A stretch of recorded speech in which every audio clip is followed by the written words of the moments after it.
Welcome to Massive Late Fee. And now your hosts, Mark and Carol. Well, hello everybody. Welcome back to Massive Late Fee. My name is Mark. With me as always is my wife, Carol. How you doing today, Carol? Hey, what's up? Not much. It's been a good week here. It is March 26th, 1999. It is. How you doing? I'm doing good, baby. How you doing? Good.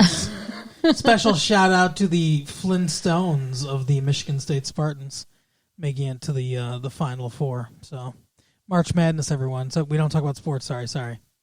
But Duke, Kentucky, all that shit. They're making their way to the Final Four.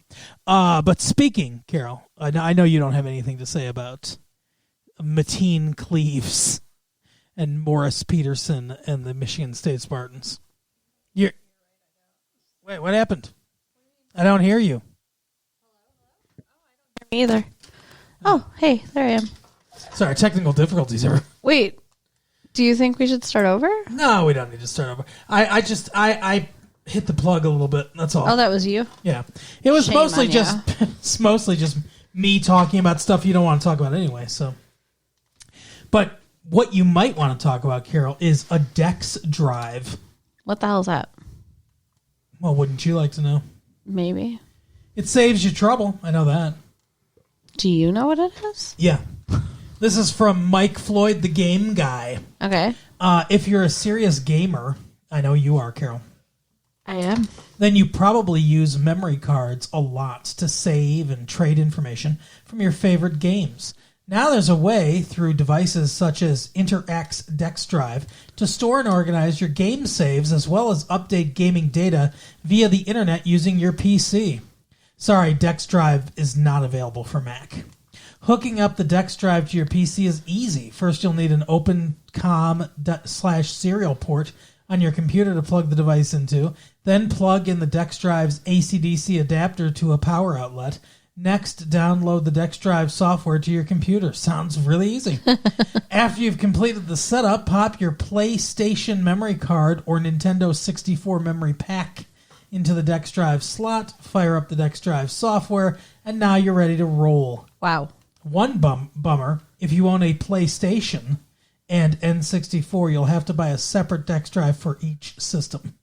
Of course you will, because why would they make it not expensive as fuck? The Dex Drive allows you to organize and store your game saves in any way you desire or to save stuff like long numerical Game Shark codes.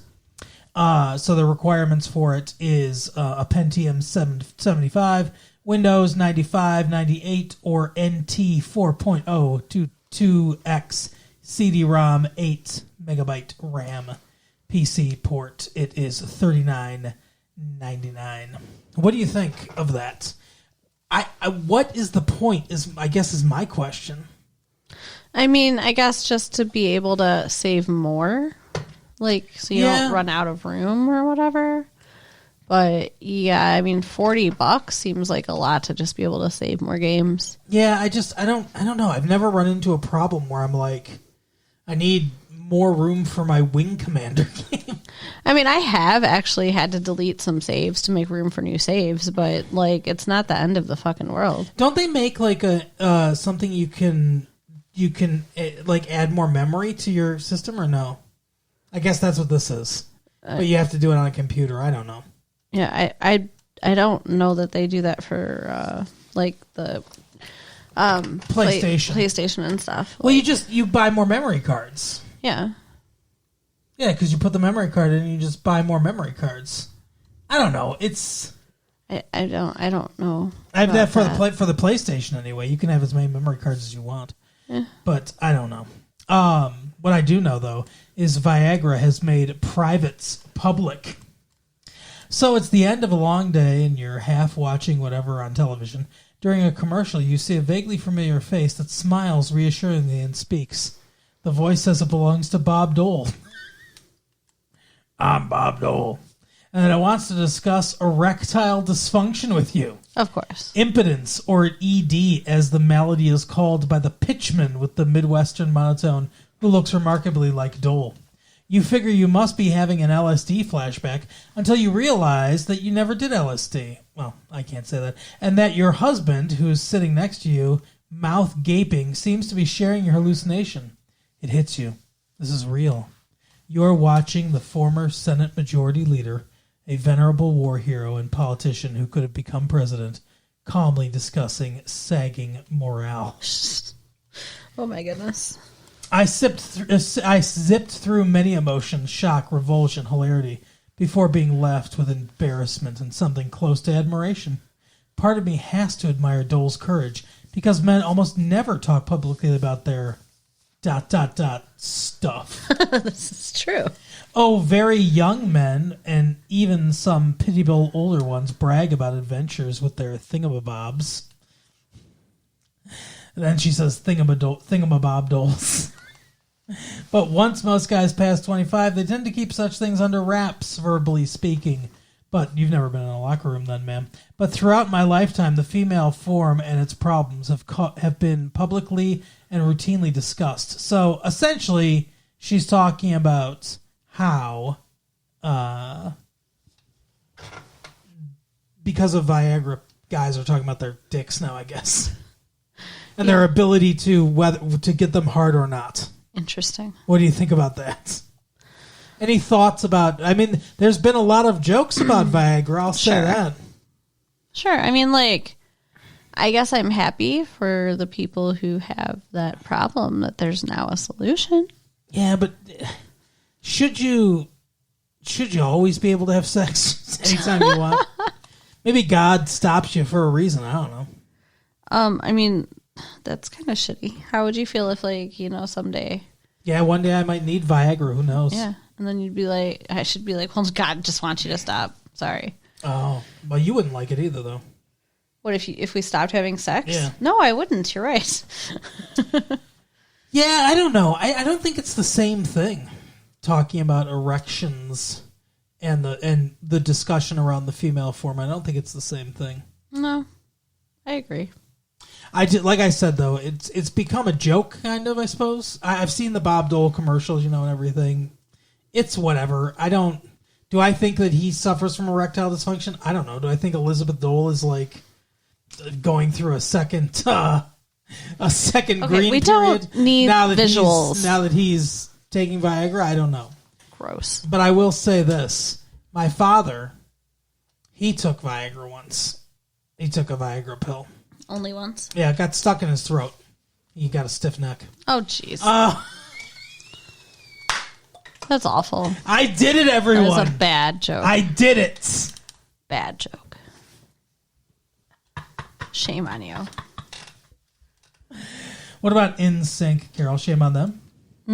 What about them? They're coming to the Palace of Auburn Hills. Tickets are $27.50 or $35. Today's hottest, hippest teen bands hits the Palace. Expect plenty of harmony and, quote, a lot of fun stuff. You're excused if you overlooked the fellas in NSYNC when they played the cozy Royal Oak Music Theater last July. They were, after all, musical small fry then, lost amid a teeny bopping concert schedule that featured Hanson, the Backstreet Boys, and Spice Girls in a 5-day stretch. So guess who's playing the Silverdome this summer? It's been a fast and furious rise for the Florida Fivesome, and their brisk blend of vocals, harmony, and vigorous dance, which they bring to the Palace for a sold-out show tonight, in a musical year when the only real distinct trend is a slew of really indistinctive teen pop acts. NSYNC is zipping along in fifth gear. Yeah, it's definitely been an amazing rise, says Chris Kirkpatrick. That's a perfect impersonation of him. At 27, the group's eldest member and resident hip-hop head. Not to sound mushy or stupid or anything, but that's all due to the fans. With their loyalty to us, their willingness to see a new show. That's him, Chris Kirkpatrick. Kirkpatrick and his comrades, J.C. Shazay. JC shit? JC. What the hell? Shazez. Chazes. Chasez. Shaz. Justin Timberlake, Joey Fat One, and Lance Bass. Joey Fat One? Fatone, Fat One. Wow. Fatone. Aren't slowing down as they trapeze across the country on a tour that will bring them to Detroit on July 31st for the Silver Dome show. After tonight's Palace show, the group heads to Chicago. Do you know NSYNC? Do I know them personally? No. Am I aware of them? Oh, my God. Am I aware of them? Sure, they're fine. I'm not as into the boy bands. Like, I mean, I know a lot of girls are, but... What about oh, oh, oh, oh, oh, oh? Yeah, I wasn't that into the New Kids on the Block either. Oh, right stuff. What about ABC? The Jackson 5? Just 1, 2, 3. Yeah, the original. It's not a boy band. The original boy band. They're all boys. Wasn't their sister in there? No. Oh, that's mean. I feel bad. They have more than one sister. Oh, there's Latoya, right? But who else? Janet. Oh, yeah. Janet Jackson's the more famous one, for sure. So neither of the girls were in the boy band? No, they were too young. So there were 7 Jackson children. Yeah, 7 or 8, I think, yeah. Huh. There's Randy Jackson. There's Tito, Michael, Jermaine, and I think there was some... I can't remember the other one. Anyway, there were 5 of them, yes. Hence the Jackson 5. What about New Edition? I don't know that one. Okay. What about Belle Biv DeVoe? Nope. Offshoot of New Division. Don't know what you're talking about. Anyway, so you're not into boy bands. You're not into the Backstreet Boys. No. You're not into NSYNC. No. Chris Kirkpatrick. I mean, like, Boys to Men, I liked a little bit. There's another one. Yeah, I would. Well, kind of. Yeah. Oh, but they're not poppy. Like, these are all poppy bands. Yeah, that's true. Yeah. But anyway, speaking of the small screen, Carol. Yes. I love it when you think you're so funny that you have to laugh before you. Oh my God! Seriously? I have a few things to say. One, The Simpsons' soul lives in Futurama. Okay. You feel that? When Homer...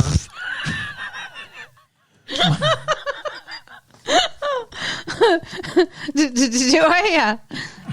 I feel you, baby. Whoa, Homer, we're not in Springfield anymore. But don't say dough. Jesus. Mike Duffy, come on. The giddily irreverent spirit of The Simpsons is everywhere in Futurama, a smart, playful blast of 31st century cartoon cool from animation ace Matt Groening and his blessedly warped pop culture brain pan.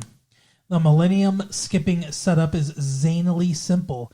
A 25-year-old pizza delivery guy named Fry, voice of Billy West from Ren and Stimpy, is accidentally frozen on New Year's Eve, 1999, and doesn't get thawed out until December 31st, $29.99. There, he smacks headlong into a cosmic dose of futuristic culture shock. You gotta love an affectionately wacky sci-fi satire that features sarcastic, hard-drinking robots, curbside suicide booths. This is so it's premiering tonight. Curbside suicide booths? Yeah. Wow. Sunday premiere on Fox 2. So maybe we'll check that out. I think we should. It sounds interesting. They also pan the Mod Squad movie. The one we almost saw with Claire Danes. No. Yeah. Well, you weren't like it's a 60s TV show. Yeah. And what's with all these executives that were like, "Hey, we were 15 years old in 1964. Let's bring all those shows back and to make them into movies." Yeah, I don't know. The Brady Bunch and shit. Get over your nostalgia. Nobody gives a shit about what you liked when you were young. Yeah, seriously. Who gives a fuck about what was popular 25 years ago? Exactly. Anyway, big screen, small screen. EdTV puts public love of celebrity under a lens. I thought since we watched Edward Television, that I would I'd give a little bit of Terry Lawson's review. He gives it 3 out of 4 stars. Nice-ish, I guess. Yeah, that's pretty good. 75%. If they printed the synopsis in TV Guide, you'd swear it was a rerun. A naive, ordinary young man has his entire life televised in this imaginative, well-cast comedy. Regardless of any surface similarities to what? EdTV is a very different movie from last year's The Truman Show. Oh, okay, I get it now. It is. That's one of the things I'm going to say. It's a very different movie. The latter was a metaphor about life's illusions. I never thought about that, but I guess it is kind of. EdTV is a savvy satire of celebrity culture and its impact, and it's directed by Ron Howard, who doesn't think in metaphors. Truman was a philosophical after-dinner drink. EdTV is a matter of fact as a bud. Truman was clever. EdTV is flat-out funny. That I will disagree with. I don't think it's flat-out funny. Okay. There are humorous things about it, but it's not a raucous comedy. It is also mostly on the money, so close that director Howard feels fairly certain there will be a real EdTV any day. That's possible. Well, I mean, there already are those webcams. Like, that's true. We talked last week about the people in their dorms filming their life or whatever. Yeah, I mean, they want to be at TV. They just aren't on a television network. Yeah, I guess that's true. Before we talk about the movie, though, before we get into the film, I believe you had some correspondence you want to read us. Yeah, so we had another letter. Thank you. This is from Rachel. She entitled it "My Favorite Show." Rachel Weiss. Hi, my name is Rachel, and I love your show. Carol, you are... Hi, Rachel. Carol, you are hilarious, and you always make me laugh. Every episode, you come up with something that is so out of the blue and funny. Aw, thank you. Mark, you always make me think about movies in a different way. I'm not funny? You will come up with some insight that I've never heard or thought of before. Uh-huh. See, you're teaching. Congratulations on the two of you getting married. Yes. I think your chemistry and banter is a huge goal for couples out there. Aw. All right. You two are what we all hope to be. Your show is amazing, and I love it. Thanks for all the laughs. Good luck out there, everyone, having a relationship as good as ours. Thank you, Rachel. Thank you, Rachel. It was very sweet. Yes, I hope you find your insightful movie guy. Find somebody who makes you laugh. Anyway, so we did, as previously stated, we did watch Edward Television. What did you think of this movie? I really enjoyed it. Did you? I did. I think, Matthew McConaughey is very charming all throughout. All right. He doesn't do that at all in this movie. No, he doesn't. He doesn't say, "Oh, it's all right." He does slip into the heavier accent at one point. He talks about it. He talks about how, like, I'm from East Texas. Never hurts with the ladies to say accents. Right. Yeah. But he's like, I can speak just like a regular American if I want to. I can speak like Walter Cronkite. I think he's kind of in between those in general, though. He's what? In between. Like, he doesn't usually... like. No, he has a slight twang to his voice. He is from Texas, actually. The actor is from Texas. He has a slight twang, but he's not full-on Texas. Yeah. But yeah, I think it was a brilliant idea. I think it was pretty accurate as to how it would play out. Yeah. I think that he had really good chemistry with, what's the actress's name again? Oh, Jenna Elfman. Yeah. And, with Woody Harrelson too. I love Woody Harrelson. And so Woody in this movie. Woody Harrelson and Matthew McConaughey play brothers in this movie. Yeah. They're very believable brothers. They are. And I think they have very good chemistry in this movie. It's amazing to me. I don't think they've been in anything else prior to this together, but they feel like brothers. Like, you can palpably feel even though their relationship is strained somewhat in this movie. Oh, yeah. You can feel the connection. It feels real. Yeah. Like, it really feels genuine. Yeah, can you feel the love tonight? Can you feel Sorry, y'all. the love tonight? I got him going. We need to do some karaoke. Yeah, we do. I think Sally Kirkland was very good in this too. Sally Kirkland plays their mother. Yeah, she was good. Yeah, you remember her. From Andy Warhol no, and the Factory. no. Okay, well she Sorry. was part of all that shit. She was in JFK, that movie. Did we watch that? No, that came out in like 91. So. Okay. So, yeah. We didn't watch any movies before we started doing tapes, guys. Well, I mean, it's not like we never saw. Ever watched. Like, I've watched lots of movies. I've seen The Shining. We haven't done that for the show either. But sometimes you mention movies, and then I'm like, I want to be like, I've never seen it. But then I'm like, wait a minute. We've seen so many. I'm like, how many? You have like 500 episodes, right? So, yeah. like, I've seen JFK. I don't know if you have. I've seen it. I have not. Anyway, so this movie was directed by Ronald Howard. From Happy Days. Yes, and that's one of my... So, I in general liked this movie. I have problems with this movie. What are your problems? You always have problems with the movies. This movie doesn't hit it out of the park. And I think I was watching the movie, and I was thinking, why doesn't this movie work? I like the actors. I like the performances. The idea of the movie's good. I like the idea, the whole, and it felt mostly, like you said, it felt mostly accurate, and I agree with Ron Howard. It feels like something that's going to happen one day. So I'm like, why didn't I like this movie? And then it struck me. It's the very nature of the way they made this movie that makes it... that disconnects you. There is a distance in this movie because every time some big emotional thing's happening, or there's tension or any kind of moral turpitude or anything like that, we pull back and we see people watching it.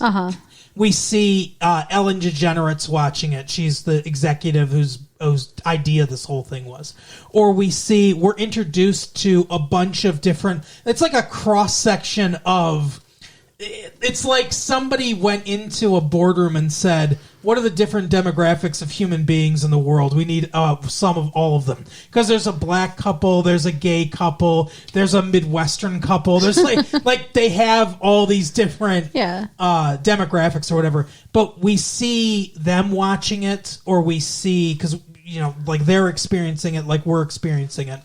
But that creates a distance from the characters. It's like there's a filter. Sure. The movie is filtered through another screen. We're not directly experiencing this. We're experiencing this alongside of or through the other people that are in the movie that are experiencing this.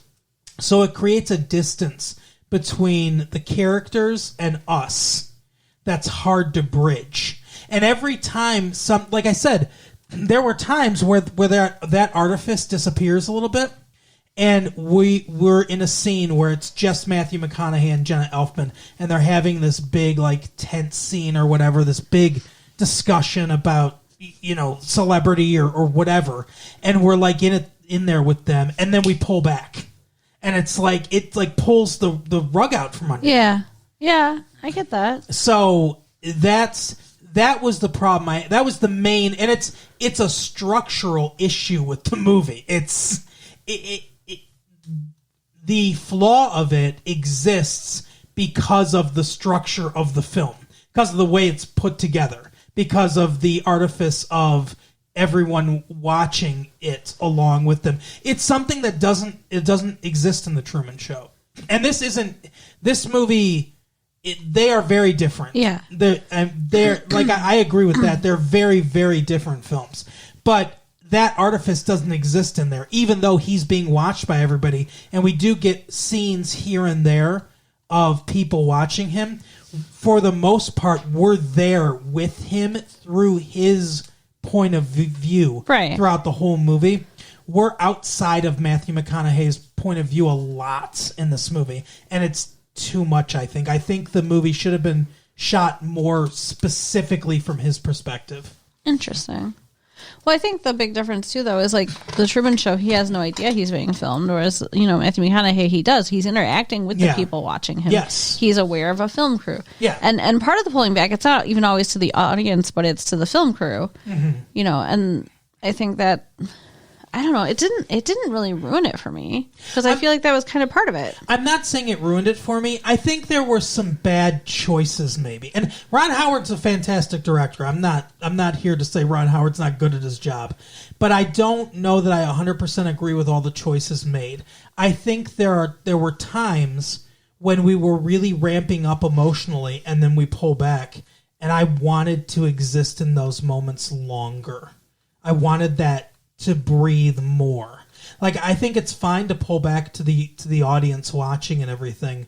But I wish it had been done maybe a little less or a little more judiciously. Okay. I feel like I felt pulled out of moments at times because some big emotional things happening, and then we pull back to three cooks watching him and being like, "Yeah, fuck yeah, she's out of here." Like she's like Jenna Elfman's character is breaking up with him, and then. It's like a big emotional scene, and then we're pulling back to these guys cheering, and it's like it pulls me out of it. Why is everybody supposed to hate Jenna Elfman's character either? Like, I don't get that. Like, I liked her character. I assume because she didn't want to be on TV as much, she didn't embrace the celebrity culture and the stuff the way he did, and I think that is it. That she wasn't giving the audience what they wanted. I think that's a big part of this. And I think that it is very good that Ron Howard directed this movie. Ron Howard grew up on television. Ron Howard's father, Rance, was an actor. And from the time he was like 6 years old or whatever, he was on the Andy Griffith Show. He was in The Music Man. He was on Happy Days, as you pointed out. And then he just kept going. They became a director and everything. But American Graffiti and stuff, like movies and TVs from the time he was like 6 till he was an adult. So he has grown up in celebrity culture his entire life, right? And I think that perspective is a valuable one for a movie of this nature. Yeah, for sure. So. What did you think about him and his brother's relationship and everything with, like, he stole his brother's girlfriend, kind of? Well, yeah. His brother cheated on her. Well, that's another thing. Speaking of moral turpitude, I wish that the movie had a little more fangs. The movie seemed very safe and not bland per se, but toothless at times. Clearly, his brother was he's kind of a dick. Yeah. And he wasn't treating his girlfriend nicely. No. And it was clear Matthew McConaughey liked her and that she liked him even before the cameras started. Oh, yeah. They would have conversations and they seemed to connect a lot more. And then later it comes out that they had crushes on each other for a long time before they did anything. So he comes over to his brother's house with a camera crew. They're going to watch a football game or whatever. And the brother's like, "Oh, no, get out, or whatever." And we see, he comes in and we see a topless woman that he's just had sex with because she saw him on TV being Matthew McConaughey's brother. Mm-hmm. And she was like, "Oh, I'll have sex with you. You're on TV." Which is another thing, like people that will just sleep with anyone that they see on TV. Yeah, that's stupid. But I mean, that there are people like that exist, male and female. So I think that's another commentary because he's like, she didn't give me the time of day before. But yeah, we find out that he's cheating on her, and that removes any kind of moral ambiguity from them now. Now they can just freely cheat. I wish it had been a little more like they were doing something wrong and like they felt conflicted about it. Mm-hmm. Like they weren't 100% in the right, they weren't 100% in the wrong. That would have been better. I don't know. It just kind of felt cheap that they gave them that out. Yeah, I guess. I mean, I guess you're right. It would have been more interesting. Yeah. But I like that they did eventually make up, though. And the chicken dance thing was hilarious. Yeah. Yeah. Well, that's another. There's almost like a there's almost like a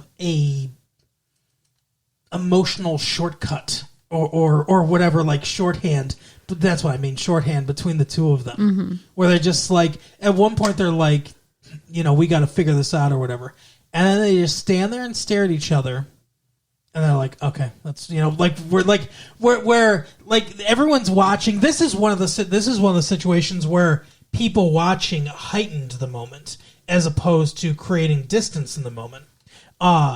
He goes to his apartment and everything, and the two brothers are standing there face to face. He's like, we gotta hash this out once and for all. And then we're sitting there like, what the fuck's gonna happen? And then we see from everyone else's perspective, and they're like, oh my gosh, what's gonna happen? Oh, they're gonna fight, like, and oh, who's gonna win? And they're all like, everyone's like on their pins and needles, and it enhances the moment because it feels like you're part of something. And then they, like I said, they're like, all right, and then like they hug each other and stuff like that, and it's all over. And it could seem lame, but something about the chemistry between the two of them, it works. It does. You feel unseen things passing between the two of them. I want to talk about what the fucking rules of this thing are, because it seems like he had like 8 hours a night where he wasn't on camera. I guess, yeah, when he was supposed to be sleeping. So why wouldn't he just wait to have sex until then?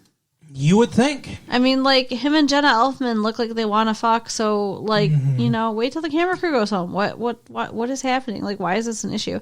But obviously they never do. They catch her in the car with her top off, and how is that okay? Yeah, like, and then her breasts get leaked to the internet, or lack thereof, get leaked to the internet. And then, when he is going to have sex with this other woman, it's like they're doing it before the time the camera's going to be on. I'm sorry. This other woman? Are you talking about Elizabeth Hurley? Uh-huh. Elizabeth fucking Hurley. Yeah. Yeah. She seemed like a bitch. Put some respect on that name. Sure. Whatever. She's hot as hell. She's hot as hell, but her character was bitchy. Oh, well, her character wasn't bitchy. Her character was, I want to be a celebrity. Superficial. I'm going to sleep with whoever I need to become a celebrity. She was literally like a, what do they call them, a climber. Like a fucking... star climber or whatever, I don't know. Okay. Social climber? Not kind of, but like one of those people that will do anything, do anyone, climb over anybody to get to the top of the celebrity world. Sure. She is embodying that specific avatar. And I'm sorry, now I lost it. Oh, I'm sorry. Why not wait until night to sleep with? Yeah, it's like they put on this big spectacle. Mm-hmm. Well, yeah, because there's this whole thing of like he goes to her apartment because she's like, "Oh, come over to my apartment tomorrow. We'll fuck or whatever." She doesn't say that, but that's the implication. And he pulls up to the apartment, and there's just like a mob of people outside the apartment, like, "Yeah, fuck Elizabeth Hurley," and like they're all cheering and stuff like that. It'd be so weird, and everyone's watching, like waiting and stuff. And at one point, they say. Like Ellen DeGeneres is watching the feed and stuff like that, and the director, who's played by Ron Howard's brother, what the fuck's his name? I have no idea. I can't. Vance Howard? No, Vance Howard's his dad. Okay. Rance Howard's his dad. I don't know. Somebody Howard. His brother. He was a guy in NASA too in Apollo 13. He's in like everything he puts him in. Okay. Anyway, so he's the director sitting in this truck or whatever. And he's like, hey, should we cut or whatever? Because they're lying on top of each other and hugging and kissing and stuff. And she's like, this is cable. Keep on there until I say cut it. Because, they can show up until nudity, I guess. Maybe even past nudity, depending. Well, it's supposed to be basic cable, I guess. It's a made-up television network called True TV. Because I guess it's all true stuff. But they quickly, at the beginning of the movie, distance themselves from any other kind of reality TV that exists right now because they're like, we're not the real world, and we're not. They mentioned some other one, I don't remember what, but we're not the real world. We're not this. We're this is unedited. There's no editing. We film it and it goes out live. Get all the boring parts. Live feed. Yeah, I know that's the weird thing to me. I don't get the advantage of that. Yeah, I think you need the editing. Because otherwise it's like you're kind of wasting your time and you're kind of just like living somebody's life with them, which is boring because most of our lives is not exciting enough for somebody to want to watch it. Right. So, and like, he kept trying to fucking, like, every morning he's reaching for it, like he's about to masturbate or something. Is that how he wakes up every day? Is that a guy thing? Like, what the hell? No. And I don't think he was going to masturbate. Well, he definitely had morning wood. They talked about that. But he was reaching in his pants every morning. Yeah, did you like that, by the way? No. Oh, come on, Carol. It's gross. I don't think he was... The first day he did reach into his pants, but I don't think he was masturbating. I think he was just like adjusting and itching. Okay. And I think he was going to do that again. A lot of guys do wake up where they move things around and adjust themselves and itch a little bit or whatever. And I think that's what was going on. Okay. But that was what was embarrassing about it. I don't think he was actually going to masturbate. I think it's really weird that they were all in there in the morning when he's waking up if they're not there all night while he's sleeping. I know. They just they tiptoe into the... And that's what I want to see. I want to see the behind the scenes of the behind the scenes. Right? Yeah. But I did, for the most part, I liked the way this movie was written. So this movie was written by a duo of Babalu Mandel and Lowell Gans, who have worked with Ron Howard a lot. They did his movie Night Shift. They also wrote Splash, Spies Like Us, Parenthood, City Slickers, A League of Their Own. Yeah, a lot of good movies. So yeah, they are known for for writing good comedies. Yeah. I do think that this is not as funny as a lot of other movies they've written, but the movie's in good hands. It's well written, it's well directed, it's well acted. Like I said, my only real problem with it was that distance and everything. Yeah. It also reminds me a lot of a what's his name? Albert Brooks movie, Real Life. I don't don't know that one. I don't think you've ever seen that, have you? Mm-mm. So in that movie, he plays I think Albert Brooks is the so the movie came out in 1979, and he's like a documentarian or whatever, and he chooses Charles Grodin and his family. I mean, not the actor; he's playing a character, but to have cameras installed in their house and have every day of their life filmed and then turned into like a documentary. You were talking about why are there just a bunch of handheld cameras following him around, being in his face all the time and stuff like that. That's what I like about Real Life, is that they invent these new cameras that they can just kind of mount on the wall, and they're very unobtrusive so that they don't realize they're being filmed all the time. And that movie's, it very much plumbs a lot of the same things that this movie does with celebrity culture. This one is more very specifically about celebrity, though, I think, than Real Life was. Yeah. But check out Real Life if you're interested. It's a very, very good movie. But yeah, I think that would have made it better, except that he does leave the house. So he'd have to be wearing body camera, I guess. Maybe they could have done that. Because obviously they could mount cameras in his house. Right. They already had camera mounted in his car. They could have mounted cameras in his work. Yeah, exactly. So yeah, they do have a little lipstick camera in this car. So I don't know why they had to have all those people. Seems like it would have been different if he wasn't dealing with all those people all the time. I feel like that was a correlation to paparazzi. Yeah. Especially when they run up to them in the car. Yeah. Making out. I think that's very clearly a paparazzi thing. So I think that was their role in the movie, is to highlight that. That makes sense. But yeah, for the most part, I enjoyed it. I think it's worth seeing. Yeah, definitely. I mean, I really, really enjoyed it. Yeah, I liked Jenna Elfman a lot. I think she's cute. She's very cute. She's not my type, but I still think she's cute. So she must be pretty cute. Elfman. She kind of looks like an elf, though. Can't you picture her dressed up like a little elf? Sure. She's got those weird eyebrows. She's not hot in the way that Elizabeth Hurley's hot. No, she is cute. But she's cute. Yeah. And a good actress. Yes. But anyway, that is all I have to say about the movie. Do you have anything else to say, Carol? No, I think we got it. I think it's worth it. 3 out of 4 stars is what Terry Lawson gave it. We don't really do ratings like that. Like I said a long time ago, our ratings are usually, hey, it's worth it, go see it in the theater. It's okay, you can wait to rent it. B or C or whatever, don't even bother. Right. I would say this is worth seeing in the theater. I would too. Although I don't know that it's enhanced by the big screen, really. Yeah, that's not...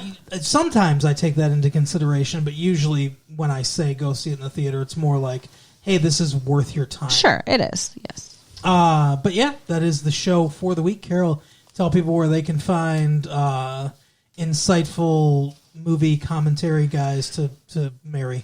Okay. You can check out our website at www.retrolatefee.com. Yes. Write us at latefee1994@aol.com. Keep those letters coming, everyone. Check out our Patreon at patreon.com/retrolatefee. Yeah, why don't you sign up for something? And share the tapes with your friends. All right, we'll see you next time. Bye. Bye.